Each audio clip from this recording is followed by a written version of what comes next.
Ooh. Singing those campfire songs. Oh, Should have been a cowboy. That's good stuff there. Except, but you know how much it costs to feed a horse these days? I might not want to know. Man.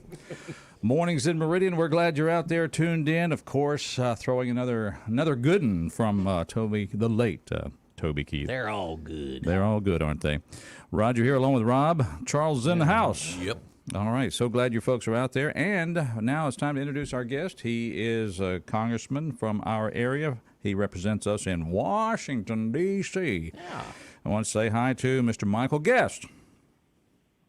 Roger, good talking to you today, and sad about Toby Keith. I heard you should have been a cowboy, one of his many great songs, and Yeah. we're going to miss him. He's that's an amazing artist and one of my favorites. you got a little country music in you there, Congressman? You know, he is probably one of my favorites. You know, I'll date myself a little bit. I had one of his CDs back when music used to be on a CD versus now everything being available at the touch of your button from your touch of a button from your phone. There you go. I probably wore that CD out. I played it so much. So just an amazing artist, and we're deeply going to miss him. Well, there you go. We appreciate you checking in with us today. I know we got a limited time slot with you, but I know that probably the top of your list this morning to talk about might have something to do with an impeachment process that is going on up in Congress right now. That's correct. So we are kind of ending the House phase of impeachment later today, in which articles of impeachment will be brought to the floor for a vote. Those articles of impeachment came out of the House Homeland Security Committee last week. I served on that committee, actually served as vice chairman. Mark Green from Tennessee is the chairman of the Homeland Security Committee. And we had a 15-hour markup. Began our hearing on the articles of impeachment at 10 a.m. Tuesday morning. Ended our hearing at roughly 1:30 a.m. And besides taking just a few short breaks for us to run to the floor and vote. We're continuously arguing amendments brought by the Democrats that would have either watered down or killed the impeachment entirely. But we will have debate on the articles of impeachment on the House floor this afternoon with the full vote coming sometime late afternoon, early evening.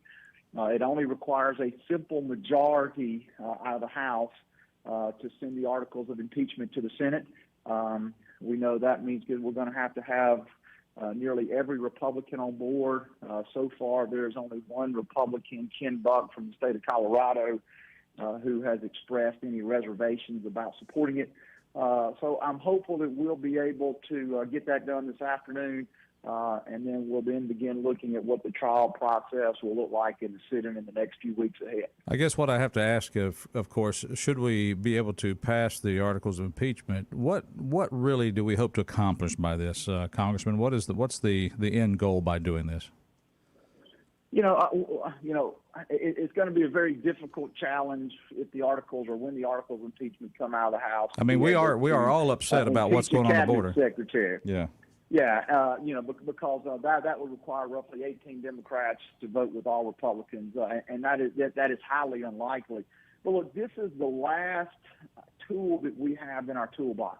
For the last 3 years, since Secretary Mayorkas has been sworn in as cabinet secretary, we House Republicans have begged, we pleaded, we passed potential legislation, and we've passed appropriations bills giving more money to the Department of Homeland Security and to Customs and Border Patrol.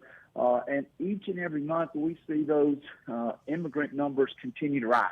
And they're rising not because they're not getting enough money and not because they don't have the laws on the place, the laws on the books to enforce border security.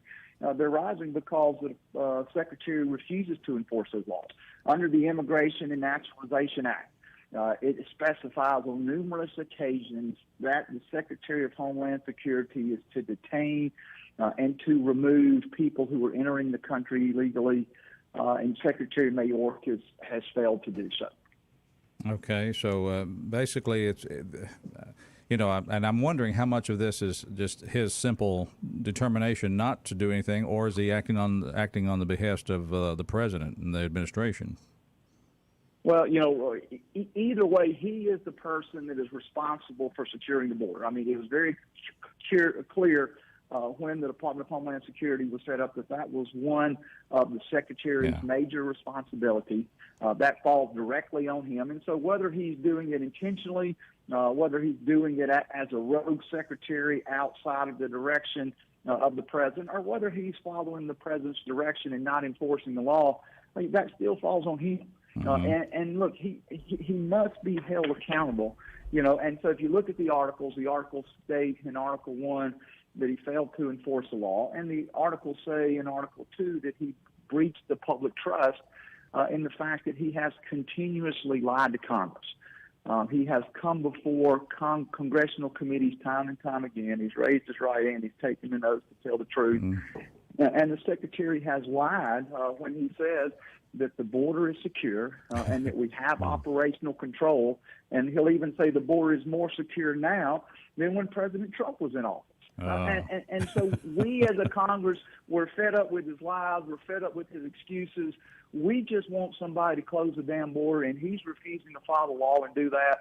And so this is the only opportunity that we had left to hold him accountable, and we were not going to miss this opportunity, even if it results in his acquittal in the Senate. If it goes to the Senate chooses not to impeach him, at least when I go to bed at night, Roger, I can say that I did everything as a member of Congress from Mississippi's 3rd District to hold Mayorkas accountable and to solve the border crisis. Gotcha. And that's where we're at. Yeah.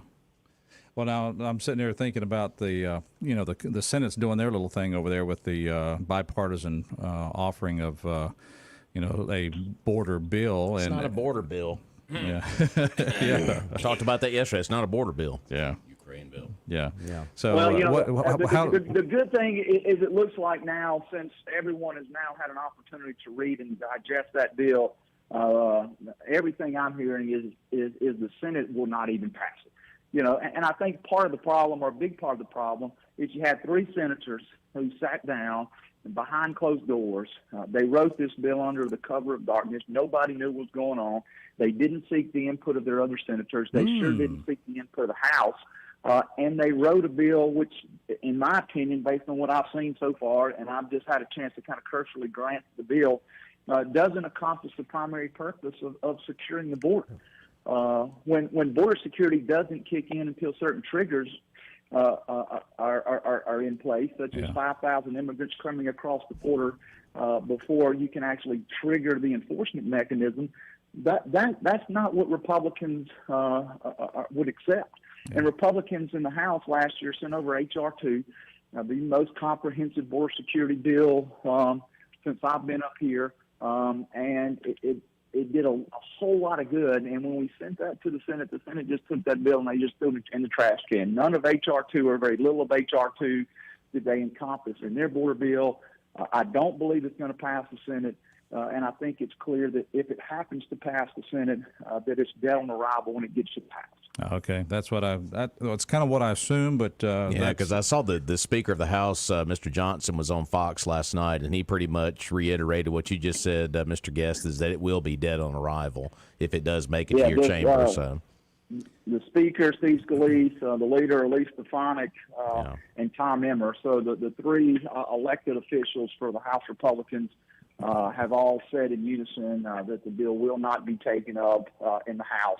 And if they want to pass some sort of comprehensive border reform, then there's going to have to be negotiations back and forth between the House and the Senate. The House is not going to be jammed by a Senate bill that we had no input in being able to write. What do you think they say that, I think they said the Border Patrol Union or whatever endorsed it. Why do you think they would have done that?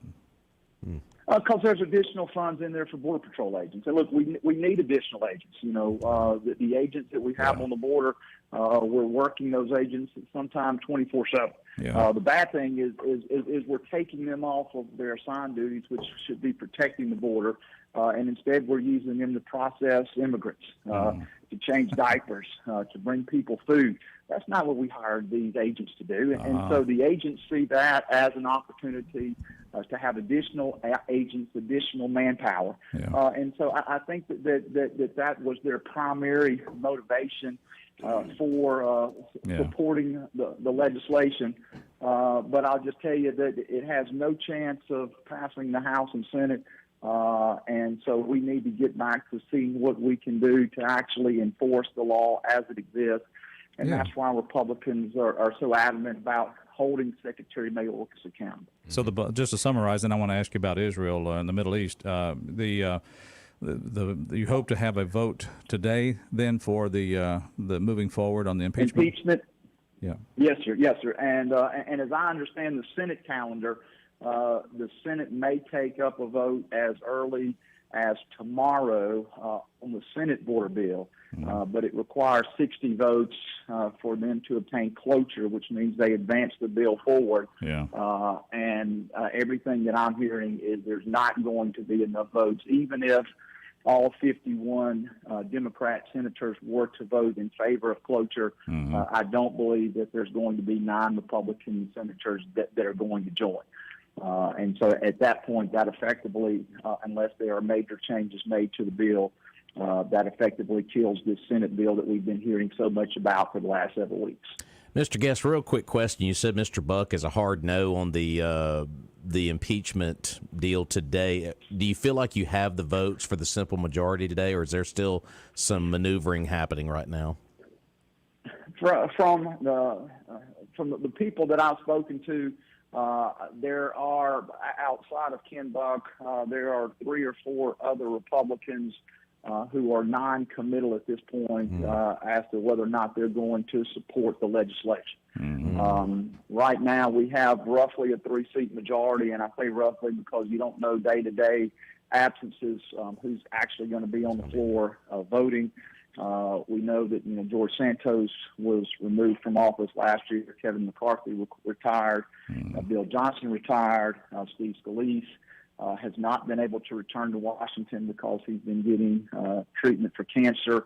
And then Hal Rogers, who was from Kentucky, was involved in a major automobile accident, and he is believed to be coming back this week, but he's been out for several weeks. And so, some days it is a numbers game as to what that majority looks like. Is that on any given day, it could be a 1 or 2 seat majority. And so I'm hopeful that those that are on the fence will support this. I think that there is legal basis to support the articles of impeachment. And so not only do I think it's legal and factually the right thing to do, I think it's morally the right thing to do when you look at the chaos that has been created on our southern border. Real quick, I know your time is limited here, but I just want to ask also about the Middle East. There's people that on one hand say, if we're not careful, we're going to end up in a war in the Middle East, but it sounds like we're getting shot at and we're shooting back. That sounds like a war to me, Congressman. So give me your assessment of what things are for us there and what we need to do about it. The thing that's been so discouraging, Roger, is, we've seen for now weeks before our 3 soldiers were killed in Jordan, that there were repeated attacks on American installations, American servicemen, and this administration didn't do anything. They didn't respond. They just allowed these attacks to occur, and it resulted ultimately in the loss of 3 servicemen and women who were killed in Jordan. I think any time that someone chooses to attack American soldiers, that there needs to be a response, and that response needs to be so overwhelming that people know that if you mess with American servicemen and women, that there are going to be consequences. This president didn't do anything for weeks and weeks and weeks until our soldiers were actually killed. And so I'm glad to see that the president has finally taken the steps to do what I think is constitutionally mandated and necessary, but it was really, too little, too late. We are looking at this week passing financial aid to Israel as they continue their fight in Gaza. We know on October the 7th that there were roughly 1,200 Israelis killed, 250 some odd Israelis who were captured when Hamas came across there from Gaza into Israel. And since then, we've seen that there has been an ongoing battle between an Iranian-backed terrorist organization. And so I will support this legislation. I will support sending aid to Israel. They are our closest ally in the Middle East. They are fighting a terrorist organization who had a surprise attack, killing over 1,000 of their citizens. And I support this in this measure. It will come to a vote most likely tomorrow. And the House had previously passed support for Israel. The offsets of that were IRS funding. The Democrats in the Senate has refused to take that up. So in an effort to move this forward, they are taking the offsets out, which means it would just be paid for out of without cutting money to a different agency. But I'm optimistic that it will pass the House on Wednesday and then go to the Senate. Okay. All right. Very good. Well, I know that we're running close to the edge of your time, but I can't leave without just making sure that you continue to extend the invitation to Alexandria Ocasio-Cortez that she can come on our show anytime. Anytime she's welcome. Look, I may try to bring her down to the next Navy League event. Wow. Thank you for having me down in December for our Navy League event, Roger. Yes, thank you. Yes. Spend some time with our sailors, with our Marines there. What a great evening to be able to honor them for some of the great work that they're doing. To be able to talk about some of the great leaders from East Mississippi and the legendary G.V. Sonny Montgomery, and all the great things that he was able to accomplish. Also the legendary John Stennis. I mean, anybody that has an aircraft carrier named after them, you know that they have done some amazing things for our country. So, two great East Mississippians who have done so much. And look, I'd be remiss if I didn't also mention very quickly the KC-46, just to kind of give you a quick update. Oh, yes, please. We are continuing to work on the basing of the KC-146. We're trying to position the city of Meridian, particularly the 186th Air Refueling Wing, recipients of those new tankers. The tankers that are there now, while they've been maintained and the pilots do a wonderful job. It is an aging platform, in many cases 50-plus years. So we have in our office this year an Air Force fellow, a master sergeant from the Air Force. She has been given the duty of really helping us navigate the Air Force structure to make sure that we're doing everything within our power. We hope maybe as early as next week to have a call back to our stakeholders in East Mississippi, our elected officials, mayors, supervisors, state representatives, state senators, just to give them kind of an update on where we are. Also including on that would be some of our National Guard from there in the Jackson area, PJ from the governor's office, and probably also representative from Senator Wicker's office, just so that we are making sure we are properly communicating back to the people of East Mississippi everything that we're doing, because this is a community-wide effort, as you know, for us to be able to make a great presentation for Meridian is going to require, state, federal, and local support. We believe we have that support. We believe that Meridian is well positioned to be the base name to receive the KC-46s, but we are working on that. And again, that is our top military mission for the state of Mississippi, not just our office, but the entire federal delegation. Well, we certainly appreciate you keeping an eye on our military facilities here in our area, because that's what we do have. Now, we haven't filled up our industrial possibilities yet for manufacturing, but we certainly are grateful for our military facilities. And yes, thank you for when your wife would have probably preferred you to be at home that Thursday night on the 19th of December. You came over and you spoke to our group, and we appreciate that, coming over to the Mississippi Council of Navy League.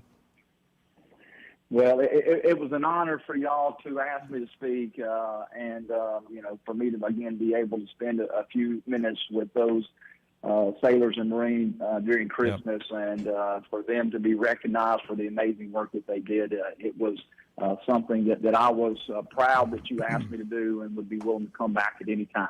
Well, Congressman, your handler says you got to go. So, but we're glad Yes, we're glad you took time to be here with us. Anything you want to add as you exit the phone line today?